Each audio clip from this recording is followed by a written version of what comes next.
ఇప్పుడు నాణేనికి రెండో వైపు చూద్దాం రండి.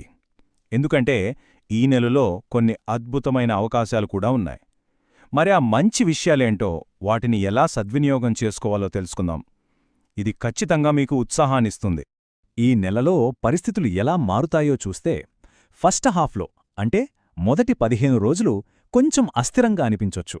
కానీ డోంట్ వరీ, నెల మధ్యలోకి రాగానే కెరియర్లో కొన్ని మంచి అవకాశాలు తలుపు తడతాయి.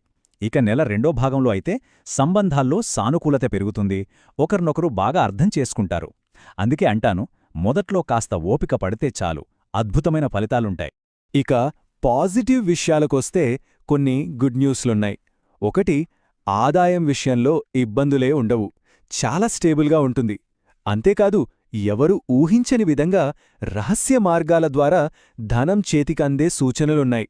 ఇక ప్రేమ సంబంధాల విషయానికొస్తే చాలా బలంగా